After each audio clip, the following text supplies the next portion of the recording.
Two guys of Minnesota sports flowing in their veins. Mackie and Judd on SKOR North and SKORNorth.com. Straight cash, homie. Straight cash, homie. Welcome in to daily Minnesota sports entertainment, speculation, therapy. It is a Write That Down Wednesday, the only show in America that actually admits when we were wrong and uses statistics and puts them next to our predictions. We'll do that today. But, boys, we figured we just kind of open the show here and spend some time sorting out the latest Vikings roster news, not good news, and sort of looking ahead to this Week 18 game and to what extent does it matter? To what extent should you try, I guess, versus just resting and maybe limiting the damage that's already been done. So I'll just throw this out and we'll take it from here. But yesterday the Vikings announced that Austin Schlottmann by the way, the announcers say Schlottmann. I had heard Schlottmann in the offseason. Are we going with Schlottmann? I guess if the announcers Jim Nantz called him Schlottmann. Yeah, I think if Jim Nantz. Yeah, I would guess that Jim Nantz got the official pronunciation. Okay.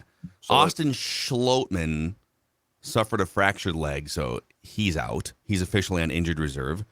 Brian O'Neill, who let's see here, according to Pro Football Focus, is the 7th best offensive tackle out of 86 qualified tackles. 7th best in the league, 4th among right tackles. And by the way, not even the best tackle on his team, because Darisaw is 2nd. He's also on injured reserve with a calf injury, which means, 3 weeks minimum? And then sort of see from there. If they make a deep run in the playoffs, maybe. He'll be back at the Super Bowl. I don't know. Yeah, he's out for the season. I agree. And in come two random dudes. They signed 2 random dudes. One of them to the active roster, Greg Mance, I believe it's pronounced. We'll check with Jim Nantz on the official pronunciation. Greg Mance was an undrafted interior offensive lineman from Toledo in 2015. The good news is he was actually one of the best starting centers in the NFL 6 years ago. I was going to say in 1982. Unbelievable. With the Houston Texans.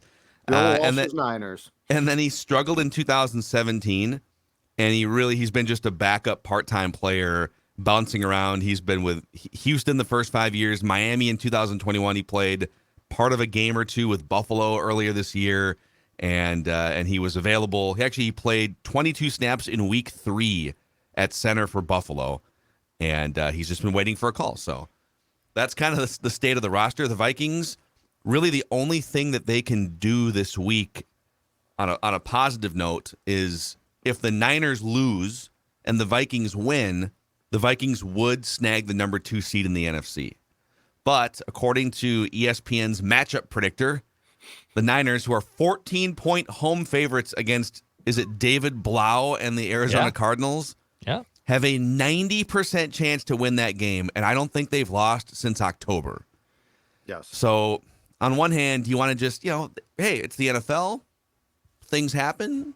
Maybe the Cardinals dig up some pride finally after 4 months. Do you want to just let them off the hook if they do slip up? Or do you want to just say, all right, enough's enough. We're banged up. Let's just project ahead to the first round of the playoffs. So I guess let's put all that in a stew. Yeah. And how do you read the room here for the Vikings with all the banged up players? So the Cardinals, San Fran are playing late afternoon on Sunday. So San Fran's going to know exactly what it has to do or what it doesn't have to do by the time that the game starts for them. So my guess is that they've got the luxury of wait and see.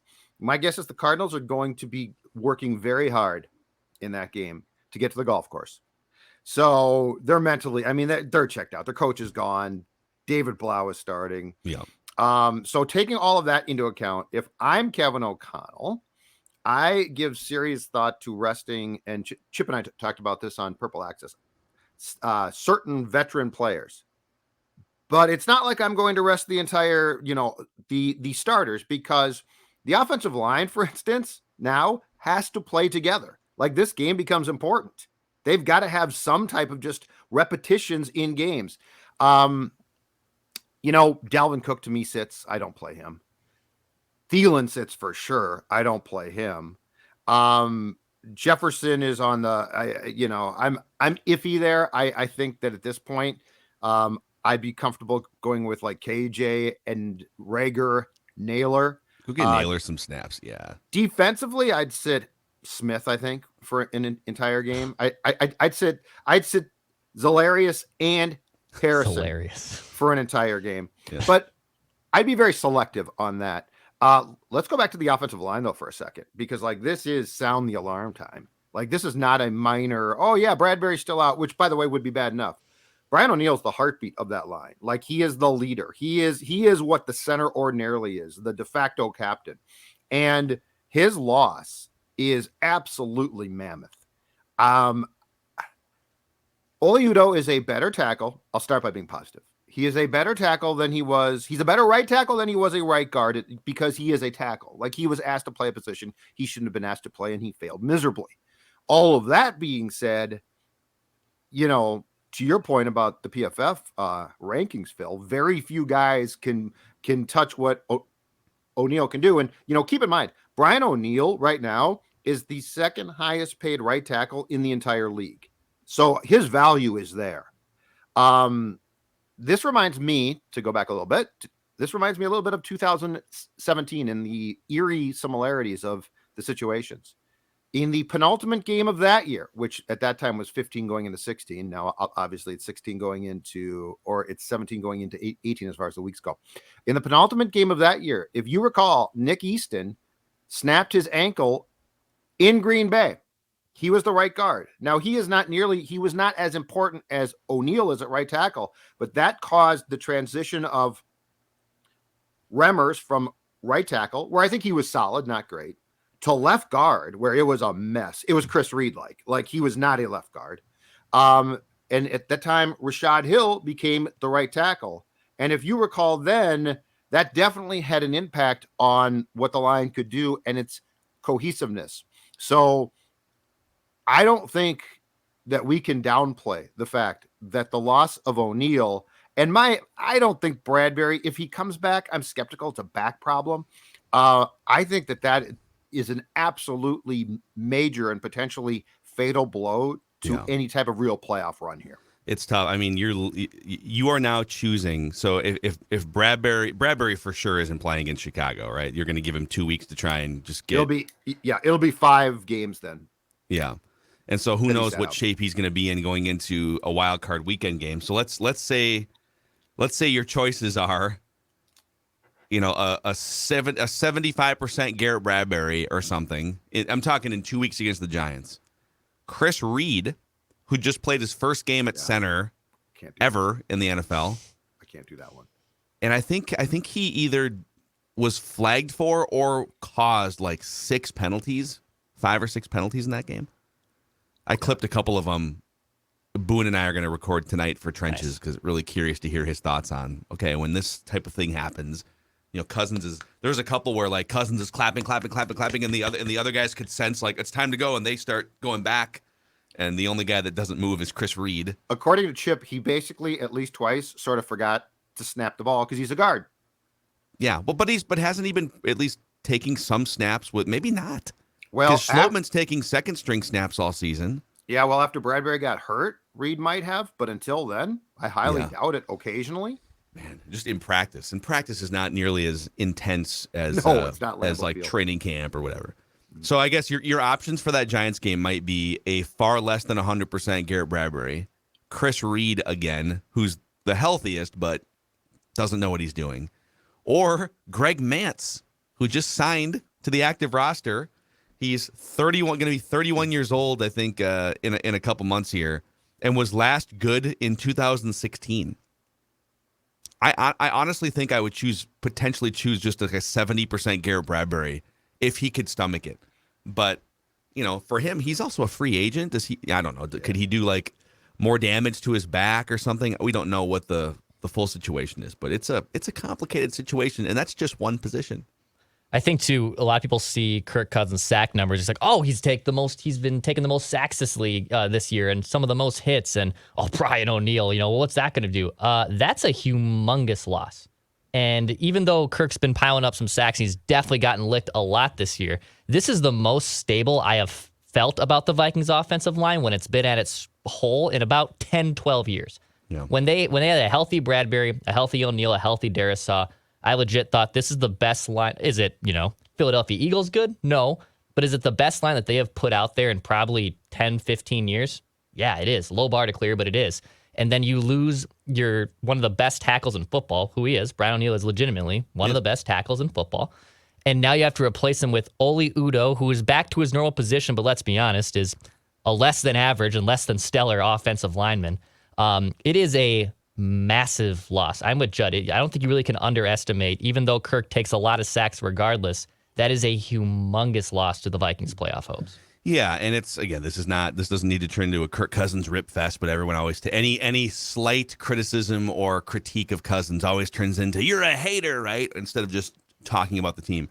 But if you ranked quarterbacks in the NFL based on, hey, how likely is it that they're going to overcome major offensive line problems in a game or in the playoffs, you'd have to rank a lot of quarterbacks before you get to him. He needs a clean pocket, and if he gets it, he's largely excellent. But it's going to be tough to find that. I don't know that you can scheme it, really. You can get him out of the pocket. You can get him moving around a little bit. But, I would say, well, why don't they just lean on the run game more? Just pound the ball to Dalvin. Well, Dalvin doesn't look like the same guy anymore. And the Vikings have like the second fewest rush attempts in the NFL this year. And you're going to run behind the center, the right guard. Yeah. Like that's the other problem. It's tricky. I think the good news is everyone else sees this too. They see the Vikings as frauds. They see the Vikings as banged up. They've got key offensive linemen out, and they're just being written off entirely. And so it's weird to say this, but they could have 13 wins after this weekend, even if they don't beat the Bears with their backups. They'll be a 12-win team that's going to be completely under the radar going into the playoffs. I mean, I guarantee you, between the end of Week 18, the entire week leading up to Wildcard Weekend, if you were to sample ESPN, NFL Network, Fox Sports, all these talking head, national podcasts, whatever, you're going to hear next to zero conversation about the Vikings in these who can win the Super Bowl, who can make deep runs conversations. So maybe the good news is they just get to fly under the radar and teams don't take them as seriously as they otherwise would. But I don't know. Like, that can't take you through 4 games. That can maybe take you through Wild Card Weekend. So yeah, they're going to have to get really creative, and you're going to have backup guys who haven't proven much step up and play the football of their life along the offensive line. And Ed Ingram, too, as a rookie. Like, that dude's going to have to take a step if this team's going to win a game or two in the playoffs. And the Giants now become way more difficult because keep in mind, they love to blitz.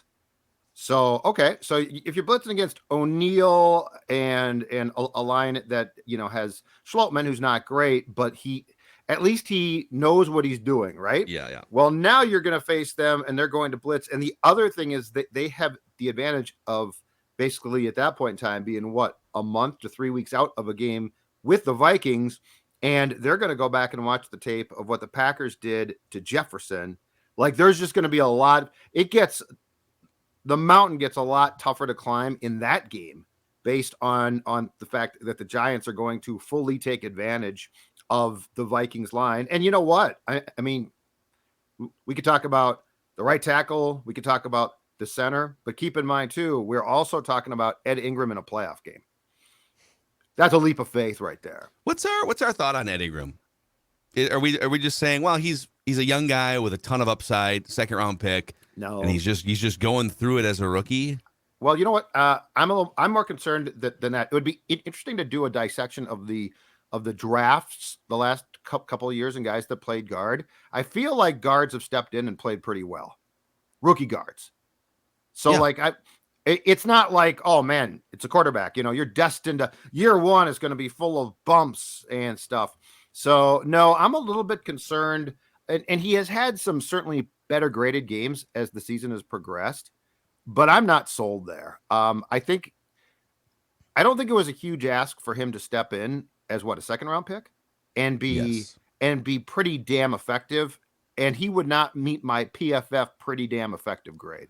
So according to PFF, there have been, let's see here, looks like 87 qualified guards who've played enough snaps to qualify for this. And so 87. Ed Ingram ranks 77th out of 87 in pass protection, and he's about 10 slots higher than that just as an overall guard. Again, he's young. There's some things. I mean, my God, Alex Boone does such a great job. He does this for a living, right? Played in the NFL as a guard, now trains young offensive linemen. And I feel like every week there's an Ed Ingram play in there. And it's Kirk taking some massive hit as he throws a dime down the field to Justin Jefferson. And almost every time Ed Ingram did something, and it's usually mechanical stuff. I mean, I trust Boone's, analysis on this. He says it's not that he doesn't have the size or the quickness or this or that. It's just he's super sloppy with his mechanics. And then I don't know. I trust Alex when he says that. Yeah. If that's the case, why are we sitting here? The dude was drafted at the end of April, early May, whenever the draft was. Off season of workouts, OTAs, mini camps, training camp, a full season of preseason, 17 regular season games. And we're still dealing with like footwork issues. So I would then shine a light on the coaching staff and say, why? That's interesting. If he's got the tools to do it, why is he still so sloppy with some of his mechanics? I mean, now we're talking like guard mechanics here on Mackey and Judd today. We're way in the weeds. Absolutely. Well, and as Boone would probably tell you too, the thing about it is I don't think that we understand just how detailed those positions are and how difficult. Like it's amazing because they're big guys and we think of them as big, fat guys. It's amazing. Offensive linemen are often some of, if not the smartest people on your team. Like they're incredibly smart. And the good ones pay attention to your point, Phil, to footwork details that we would never think about. Like we just think, well, block the guy, pancake him. There's so much more there. And so that's why it concerns me that Ingram is still not like, I feel like the good ones are serve the craft immediately, if that makes sense.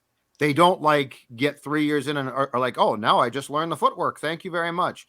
I'm sure some things take time, but if Alex is saying that we're talking about sloppiness here and lack of attention to detail, that worries me because it's like, okay, if you don't do that now, are you just going to magically begin to do it in training camp next season?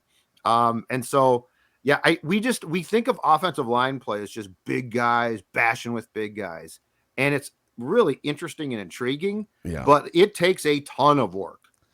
You know what's interesting too? This is a whole nother conversation, but according to PFF, of the 4 best pass blocking guards this year, 2 of them were recent big free agent signings. Joe Tooney is the number 1. We were on his bandwagon from day one. Yeah. And Kevin Zeitler, a longtime Bengal. Then he was a Giant for a couple of years. He's in his early 30s, and now he's with Baltimore, and he's ranked 4th this season among guards.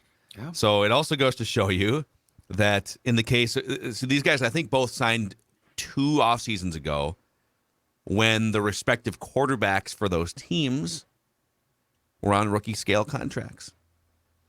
This What are you trying to say? I'm not. This is one of the penalties of having a highly paid quarterback. Hater. Is that you have to draft a guard in the second round and cross your fingers.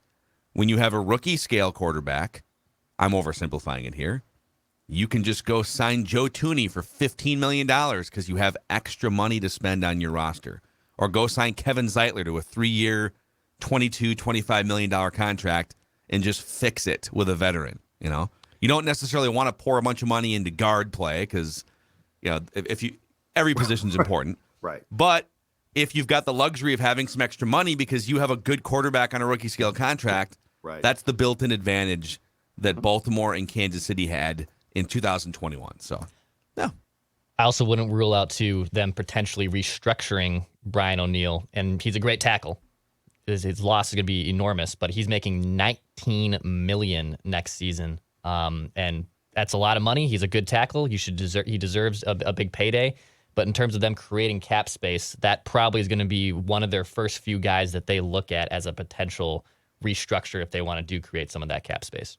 Yeah, I wonder what they would we'd have to get a capologist in here, but because they have a lot of room to do it if they wanted to, because he is signed through 2026. I thought they tweaked it last summer as well, his contract again. Oh yeah. Didn't they tweak it like mid-season this year? Yeah, even, yeah, too? because they can do that. That's like, right, and yeah. and Oh. they don't really cost those guys much. I mean, we will get into restructuring and cutting people as soon as the season's done. And my God, are there some Judd's favorite time of year? God, are there some low hanging fruit on that tree for former Slicing and Vikings? dicing. So we could talk about former Vikings. They're going to ask Chad Greenway to restructure again. And he's like, dude, I've been running a vodka company for 5 years. Tired now. But back to the point about paying guys too, especially guards. I still consider, during the time I've covered the franchise, I still consider the Steve Hutchinson contract, which was a massive investment at that time, to be one of their best. It is 7 years, $49 million, which was a huge, top paid guard at the time. And that's one of the first times that a guard got paid. Up until then, it was tackles. And what was his first year with the Vikings? 06? Or 05? 06. 06. And so, Childress again, signed. this is a long time ago now, but this is always turns into like a Phil hates Kirk discussion. But Well, you didn't have a quarterback being paid, yeah. correct. You didn't have and that's part of it. You have to. This is what you have to weigh if you're a Vikings fan. I actually got into a discussion last night with someone on Twitter, and we were like, it was kind of a, he wasn't like a Cousins crusader, but it was a debate about you can't just snap your fingers and get a top 5 quarterback. I said, I agree. Your goal long term should be to try and get one of the 5 or 6 best quarterbacks in the league through the draft, so that you have that guy for 5 years on a rookie scale deal. But it's kind of checkmate when you have like an 8 to 14 guy, like, that's where Kirk ranks, right? Fringe top 10 quarterback who makes as much money as he does. People look at, they've got Kirk in place, build a roster around him. And I say, do you understand how almost impossible it is to be perfect on everything else around the 3rd highest paid player in the NFL? So that's the tightrope that they walk here is, they need an upgrade here at cornerback, and they need another interior defensive lineman, and they need to stop spinning the roulette wheel with these rookie guards. Go sign Joe Tooney for $15 million and extend Jefferson for $30 million. Well, that's pay Dalvin 12 and pay Thielen 19. Like, it's a cap. Well, and Jefferson is going to now when his extension eventually kicks in 2 years, I believe it is, after 2023. That's going to, what you need to do, I think, and what the Vikings previous administration struggled with too, is you need to prioritize paydays for positions. I would say this, like let's take Kirk out for a second, and I will say that the Vikings payroll makes no sense because of this. Dalvin Cook's contract. Didn't agree with it from day one. He's a running back, okay? So if you're going to pay Kirk, I can't pay Cook.